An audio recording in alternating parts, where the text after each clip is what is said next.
En este programa vamos a hablar de Apocalipsis. Esa palabra que normalmente pensamos que aparece solamente en el nombre de un libro de la Biblia. El último libro de la Biblia, libro profético de Apocalipsis. Pero la palabra Apocalipsis aparece en varios otros textos.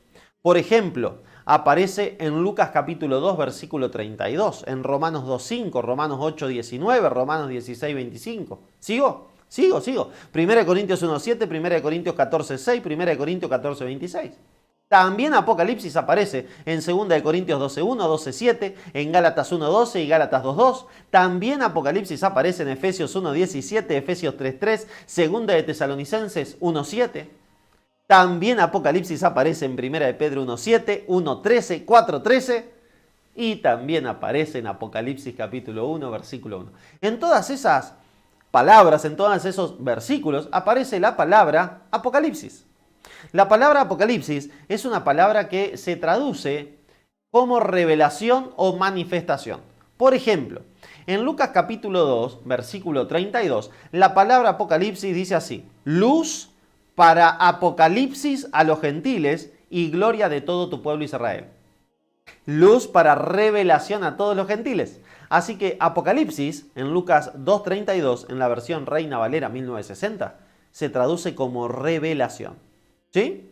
Pero también tenemos otros versos donde no se traduce como revelación. ¿Sí? Se traduce como manifestación. Y esto es interesante también. ¿Sí? Ahí estoy buscando alguno que se traduzca como manifestación. Hay varios. ¿Sí? Hay varios donde se traduce como manifestación. Otros se traducen como revelaciones. Por ejemplo, segunda de Tesalonicenses, capítulo 1, versículo 7, dice: y a vosotros, que sois atribulados, daros reposo con nosotros cuando se manifieste el Señor. Cuando se apocalipsis el Señor Jesús desde el cielo con los ángeles de su poder. Así que la palabra Apocalipsis se traduce como revelación o manifestación. Por ejemplo, Primera de Pedro capítulo 1 versículo 7 dice: para que sometida a prueba vuestra fe, mucho más preciosa que el oro, el cual aunque perecedero se prueba con fuego, sea hallada en alabanza, gloria y honra cuando sea Apocalipsis Jesucristo, cuando sea manifestado Jesucristo. Así que la palabra Apocalipsis se traduce como, en la versión 1960 de Reina Valera, revelación o manifestación. ¿Qué significa entonces Apocalipsis? Apocalipsis significa correr el velo, mostrar lo que está detrás del velo. Eso es Apocalipsis. Entonces te corro el velo y te muestro lo que está detrás. Te corro la cortina y te muestro lo que está detrás. Eso es Apocalipsis. Es mostrarte algo que antes no se veía. Es revelar algo que antes no estaba revelado. Es manifestar algo que antes no estaba manifestado. Eso es Apocalipsis. El libro de Apocalipsis se llama así porque en el capítulo 1, versículo 1 de este libro, dice lo siguiente: la revelación de Jesucristo, la Apocalipsis de Jesucristo, que Dios le dio para manifestar a su siervo las cosas que deben suceder pronto. La declaró enviándola por medio de su ángel a su siervo Juan. Así que el Apocalipsis es un libro de revelación, es un libro de manifestación. Es un libro que revela las cosas que van a suceder pronto. Es interesante porque el Apocalipsis históricamente revela lo que sucedió, lo que sucede y lo que sucederá. Y cuando estudiamos el Apocalipsis podemos ver históricamente lo que sucedió en el pasado, desde Juan en adelante. Podemos ver lo que sucede hoy y podemos ver lo que falta de suceder para cuando sea nuevamente Apocalipsis revelado, manifestado, el Señor Jesucristo en su segunda venida. Y el Apocalipsis, el libro, el último libro de revelaciones, nos cuenta también qué va a pasar después de que vuelva el Señor Jesús. El libro de Apocalipsis muchas veces ha sido visto como algo oscuro, algo tenebroso. No me hables del Apocalipsis que me agarra miedo, es terrible el Apocalipsis, no, por favor, no me metas en eso, porque quién sabe qué va a pasar. Mis queridos hermanos, el Apocalipsis es maravilloso. Es más, no voy a decir el libro que más me gusta, porque hay otros que me gustan también, pero es uno de los libros que más me gustan de la Biblia. Y si me preguntas, bueno, pero ¿cuál sería el que más te gusta? Ahí estoy entre Romanos y Apocalipsis. De los 66, son de los que más me gustan. El libro de Apocalipsis es maravilloso y sobre todo porque revela al Señor Jesús. En el libro del Apocalipsis, en el capítulo 1, el Señor Jesús aparece como el que está en la iglesia, como el que está sosteniendo y paseándose por entre medio de su iglesia. En el capítulo 2 y el capítulo 3 aparece como el testigo fiel, aparece como el mensajero de las iglesias y el que le da las promesas a cada una de las 7 iglesias del Apocalipsis. En el capítulo 4 y capítulo 5 aparece como el león de la tribu de Judá o el cordero como inmolado. En el capítulo 6 ya aparece como aquel que sale venciendo y para vencer. En el capítulo 7, capítulo 8, capítulo 9, aparece como el vencedor. En el capítulo 10 aparece como un ángel fuerte, que no hay otro que lo iguale. En el capítulo 11 también está allí, es la misma visión del capítulo 10. En el capítulo 12 aparece como Miguel, el que pelea contra el dragón y lo vence. En el capítulo 13 aparece como el Cordero, que pelea contra la bestia. El Cordero, que es adorado, pero la bestia, que es adorada también. Y el dragón, que lucha contra ese Cordero. En el capítulo 14 aparece como aquel que viene a cegar la tierra, a cosechar la tierra. Capítulo 15, capítulo 16 hablan acerca de las plagas. Y Jesús es el que nos da un consejo maravilloso en el capítulo 16, versículo 15. En el capítulo 17 aparece contra los reyes de la tierra que pelean contra el Cordero, pero el Cordero los vence porque es Rey de Reyes y Señor de Señores. En el capítulo 19 aparece montado en un caballo, bañado de sangre, con un título que es el Verbo de Dios. En el capítulo 20 aparece como el Cordero que se casa con la novia desposada, que es la Santa Jerusalén.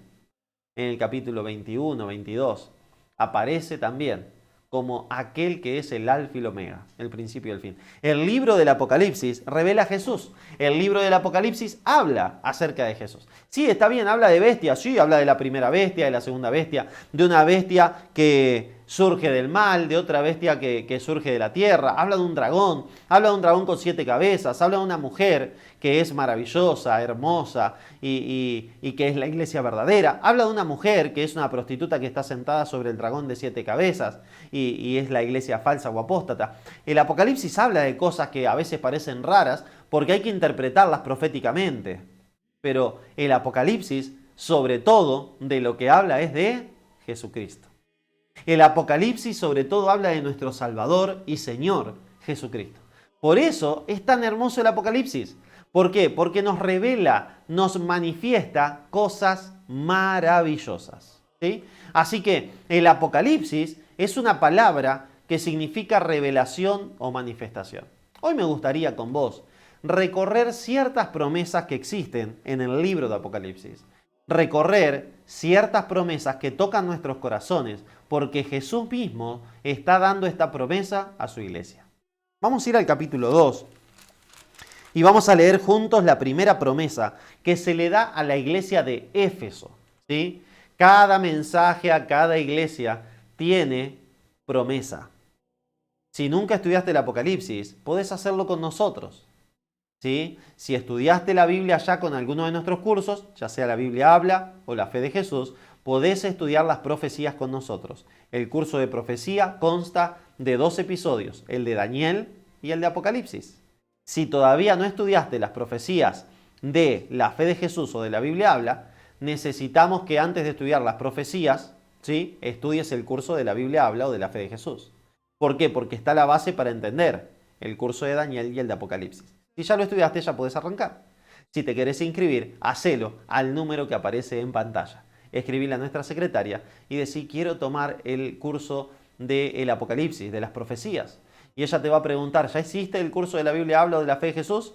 Y si no lo hiciste, te va a pasar primero ese para que lo hagas y luego entonces el de las profecías. No te quedes sin estudiar la Biblia, no te quedes sin este curso maravilloso de la palabra de Dios, que es el curso del Apocalipsis. Si no lo hiciste, si no hiciste el de la Fe de Jesús, si no hiciste el de la Biblia Habla, escribinos y entonces te inscribís. ¿Sí? Vamos a ver cuáles son estas promesas maravillosas. Capítulo 2, versículo 7. Mensaje a la iglesia de Éfeso, promesa a la iglesia de Éfeso. El que tiene oído, oiga lo que el Espíritu dice a las iglesias. Esto aparece en casi todas las promesas y esto lo que significa es, estate atento a lo que te voy a decir. Al vencedor le daré a comer del árbol de la vida que está en medio del paraíso de Dios. Déjame decirte que cuando Cristo restaure todas las cosas, estará de nuevamente el árbol de la vida. Aquel árbol que el que come no se muere. Aquel árbol que estaba en el jardín del Edén y que por eso Dios sacó a Adán y a Eva del jardín del Edén para que no estiren la mano y coman del árbol de la vida. Pero nos promete que si salimos vencedores, si sos una vencedora, si sos un vencedor, entonces comerás del árbol de la vida. Hay otra promesa hermosa que se le da a la iglesia de Esmirna, capítulo 2, versículo 11. El que tiene oído, oiga lo que el Espíritu dice a las iglesias. El vencedor no sufrirá daño de la segunda muerte. La Biblia dice que cuando Cristo haga juicio sobre las naciones, algunos serán dictaminados como justos por la justicia de Cristo y vivirán para siempre, y otros serán dictaminados como impíos y morirán para siempre. A esa muerte se le llama la muerte segunda. La muerte segunda también aparece en Apocalipsis 20. La muerte segunda también aparece en Mateo capítulo 25, versículo del 31 al 45 en el juicio a las naciones. La muerte segunda es la muerte de la cual no hay vuelta atrás. La muerte de la cual no se vuelve a resucitar. Pero nos dice que el vencedor no tendrá parte de la muerte segunda. Amén. Tercera promesa. Promesa a la iglesia de Pérgamo y a las otras también. Capítulo 2, versículo 17 del Apocalipsis. El que tiene oído, oiga lo que el Espíritu dice a las iglesias. Al vencedor le daré de comer del maná escondido, y le daré una piedrecita blanca, y en la piedrecita un nombre nuevo escrito, el cual nadie conoce sino el que lo recibe. Imagínate, te van a dar una piedrecita blanca, y en la piedra un nombre escrito, que nadie conoce sino el que lo recibe. En la Biblia el nombre tiene mucha importancia y normalmente tiene que ver con el carácter. Así que tal vez ese nombre tiene que ver con nuestro carácter, con tu carácter, con mi carácter, que hayamos formado junto a Jesús en esta tierra y entonces nos van a dar una piedrecita blanca, ¿sí? Y entonces ahí estará nuestro nuevo nombre. También nos van a dar de comer del maná escondido. ¿Pensaste alguna vez comer maná? Bueno, cuando el Señor Jesús venga y nos busque, nos va a dar de comer maná. También tenemos el mensaje a la cuarta iglesia, son 7, a Tiatira, en el capítulo 2, versículo 26 y versículo 27. Mira lo que nos dice el Señor. Al vencedor que guarde mis obras hasta el fin. Fíjate, acá tenemos una característica del vencedor, el que pone por obra la palabra de Dios, el que guarda su obra hasta el fin. Yo le daré autoridad sobre las naciones, las regirá con vara de hierro y serán quebradas como un vaso de alfarero, como yo también la he recibido de mi Padre. Fíjate que el Señor nos promete que seremos corregentes junto con Él, que seremos gobernadores junto con Él. Así como Dios lo ha hecho Rey de Reyes y Señor de Señores, y entonces como Él vino y conquistó el planeta Tierra nuevamente, que había sido tomado por Satanás, y entonces ahora rige, nos hará regentes también junto con Él. ¿A quién? A los vencedores. ¿Te gustaría ser un vencedor? ¿Te gustaría ser una vencedora? Hay que poner por obra la palabra. Hay que obedecer a Dios por amor y por fe. Vamos a la siguiente promesa. El mensaje a la iglesia de Sardis, capítulo 3, versículo 5. El vencedor será vestido de vestiduras blancas. Las vestiduras blancas simbolizan la pureza, simbolizan las acciones justas, el poner por obra la palabra también. Eso está en Apocalipsis 19. Pero nos sigue diciendo, será vestido de vestiduras blancas, y no borraré su nombre del libro de la vida, y confesaré su nombre delante de mi Padre y delante de sus ángeles. ¿Vos estás seguro o segura que tu nombre está escrito en el libro de la vida? Todo aquel que se salva tiene su nombre escrito en el libro de la vida. Ahora, si vos no sabés si tu nombre está escrito ahí, lo más seguro es que no esté. Porque aquellos que inscriben su nombre en el libro de la vida saben que lo hacen cuando lo hacen. Si vos no sabés si tu nombre está ahí, lo más seguro es que tu nombre no esté. Si no sabés si tu nombre está inscrito en el libro de la vida, por favor, no te quedes con esa duda. Necesitas corroborar que tu nombre está inscrito en el libro de la vida. Te voy a pasar el WhatsApp nuevamente, porque si no sabés si tu nombre está inscrito ahí, tenés que asegurarte. Para eso, si no lo sabés, envíanos un mensaje. Envíanos un mensaje y preguntarle a la secretaria y decirle, por favor, quiero el tema que habla del libro de la vida, porque quiero saber si mi nombre está inscrito en el libro de la vida. ¿Ok? Así que, si no sabés si tu nombre está, envíanos un mensaje al número que aparece en pantalla y entonces te estaremos ahí enviando el video para que mires a ver si tu nombre está o no está en el libro de la vida. Vamos a seguir adelante. Nos quedan todavía 2 promesas más. El mensaje a la iglesia de Filadelfia, capítulo 3, versículo 12. Al vencedor yo lo haré columna en el templo de mi Dios y nunca más saldrá de allí. Escribiré sobre él el nombre de mi Dios y el nombre de la ciudad de mi Dios, la Nueva Jerusalén, la cual desciende del cielo con mi Dios y mi nombre nuevo. ¡Wow! Al que venciere entonces lo hará columna en el templo de Dios. Lo hará columna, estará ahí ante la presencia de Dios para siempre. Alabado sea el nombre del Señor. Y tenemos la última promesa del Apocalipsis. Apocalipsis de las iglesias, ¿no? Porque el Apocalipsis tiene más promesas. Tiene más promesas, tiene 7 bienaventuranzas, tiene muchísimas cosas. Pero de las promesas a las iglesias, esta es la última porque es la última iglesia. La Odisea, capítulo 3, verso 21. Al vencedor concederé que se siente conmigo en mi trono, así como yo he vencido y me he sentado con mi Padre en su trono. Jesús nos ofrece que si vencemos, podemos sentarnos en su trono, como el Padre le concedió a él sentarse con él en el trono.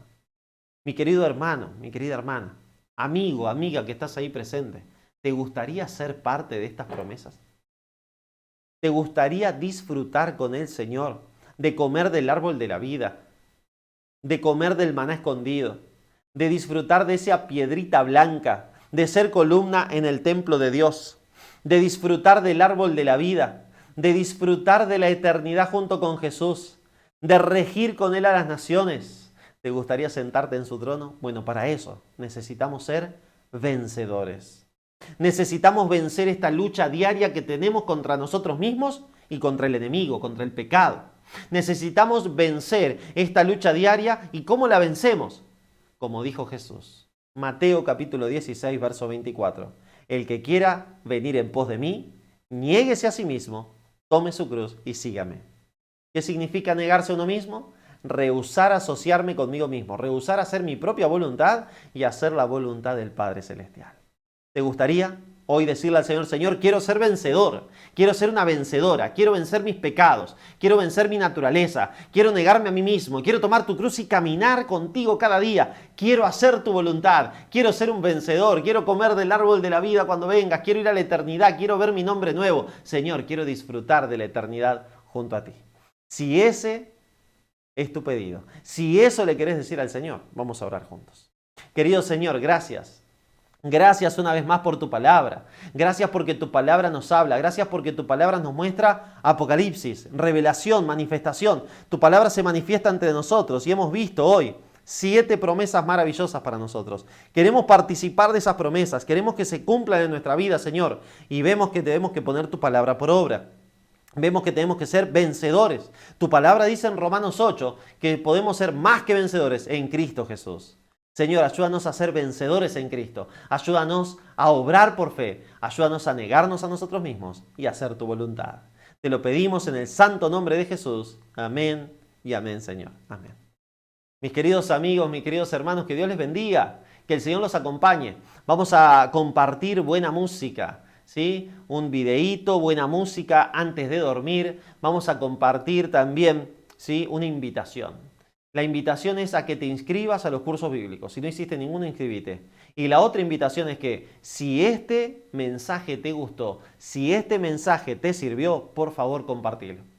Hay otras personas que están buscando de Jesús. Hay personas que necesitan estas promesas. Hay personas que necesitan este tipo de programación. No tal vez en Prédicas Cristianas, la del Pastor Pablo, pero si ves programas espirituales que te ayudan, a otros también los ayudan. Así que compartilo en tu WhatsApp, en tu estado de WhatsApp, compartilo en Facebook, compartilo en Instagram. Compartí fe, porque hay otros que la necesitan. Te mando un abrazo grande, que Dios te bendiga. Nos estaremos viendo la semana que viene, miércoles 23 horas en vivo, aquí en Una Palabra. Que Dios te bendiga.